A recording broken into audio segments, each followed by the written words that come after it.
one of the things that I've outlined in 12 Rules for Life is a theory of meaning. Because meaning, as far as I'm concerned, the sense of meaningful engagement is the antidote to malevolence and suffering, essentially. Because you want to have a life that's so engaging that you think, despite the fact that I'm limited and that we're mortal and that life is tragedy and there's evil in the world, despite all that, this is worth doing. And I think that there's a technical meaning that genuinely exists, and that's the meaning that you get when you're in a domain where you have some discipline and some skill. So you're laying out your competence and your ability, but you're simultaneously pushing yourself to develop past where you are. That's really engrossing. And what that is doing is expanding your competence. And so life is suffering and betrayal in many senses of the word. But you can adopt a way of traversing through life that is more powerful than the tragedy and the malevolence. I agree, and I say to many people that what is going on in your life is you have a series of human reward systems that are in your body, encoded in your body, in your genetics, and it's the reason why human beings survived to 2018. And in order to be happy, you have to feed those things. You have to feed all of them. You have to feed the one that wants to overcome difficult tasks. You have to feed the one that wants to solve problems. You have to feed the one that wants to be with a loving tribe of people that you care about. You have to feed the one that wants to procreate. You have to feed all of these things. You have to feed the love. You have to feed the competition. You have to feed the discipline. And that, to me, is the only way to stay balanced. Or with me, with my body and my mind, that's the only way I've been able to stay balanced. And when any of those things get out of whack, I get out of whack. Yeah, well, so part of that is, so imagine this. So imagine that you're this loose collection of all these things that need to be gratified, that need to be fed. It's a perfectly reasonable way of looking at it biologically. Okay, so now you have to conjure up a mode of being that satisfies all those necessities simultaneously. But then, and this is a technical explanation of why the postmodernist insistence that there's an infinite number of explanations turns out to be wrong, an infinite number of interpretations. There's a very finite number of viable interpretations. So the first constraint is exactly what you just said. You have these inner demons, let's say, all of which need to be satisfied. But they need to be satisfied in a very particular way. Not only do they need to be satisfied today, but they need to be satisfied today in a way that doesn't interfere with satisfying them next week, next month, next year, and in a decade.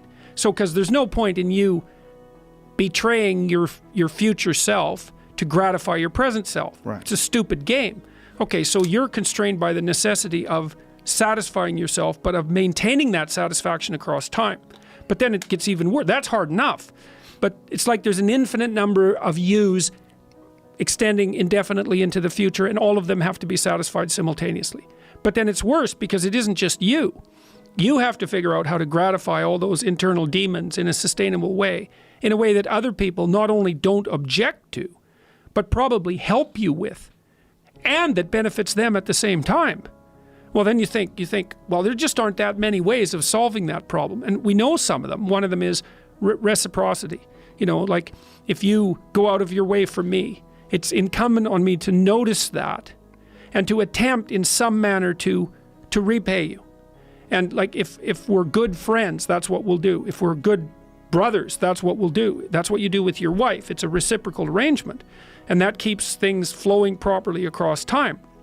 So there is an ethic. This is the answer to the postmodern conundrum. It's like, well, is life meaningless? Is everything just nihilist? Is nihilism the right answer? Or maybe, what would you call identification with an ideology as a counter position to nihilism? So nihilism is wrong. Life is meaningful. And that's what 12 Rules for Life is about. The first meaning of life is suffering and malevolence. There's indisputable realities. Okay? Well, what's after that? Well, there's a noble way of being that allows you to exist properly despite that, and also not to make it worse. So can your life be meaningful enough so that you, confront chaos voluntarily, establish and revivify order, constrain malevolence. That's a good 3-part doctrine for life. There's things to do. And so that's what I've been talking to the audiences that I've been seeing over the last year. It's like, get your act together. Stand up forthrightly. That's rule one. Stand up straight with your shoulders back. There's a vulnerable position, right? Because you're open. But it's a powerful position because it means that you're brave enough to take what's coming. And it isn't like what's coming isn't dangerous. It's dangerous. So, but your best bet is to be dancing on your feet and ready for it. Pay attention and be awake.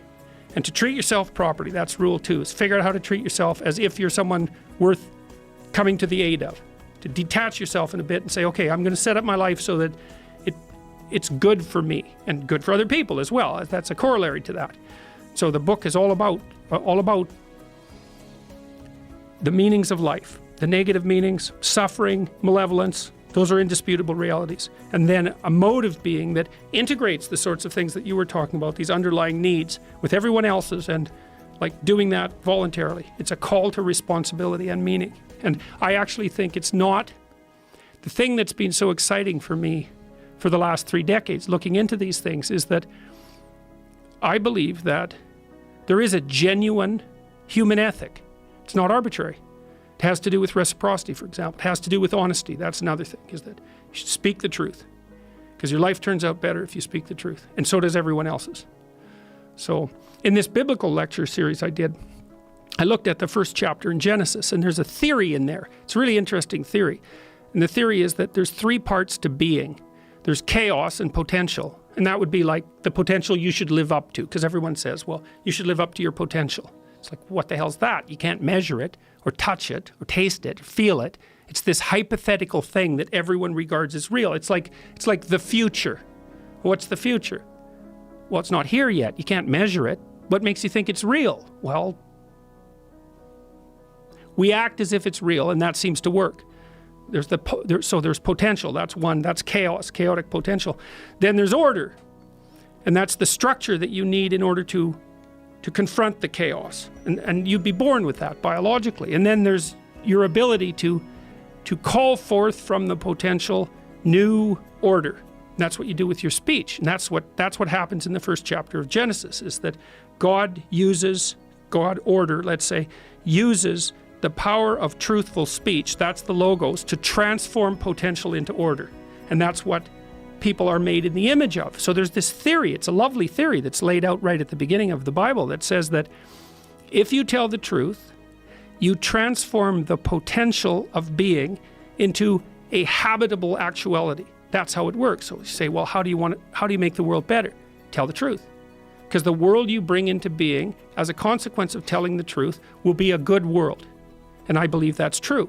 I think it's true metaphorically, I think it's true theologically, and I think it's true like at the practical and scientific level as well. I think it's true in all those levels simultaneously.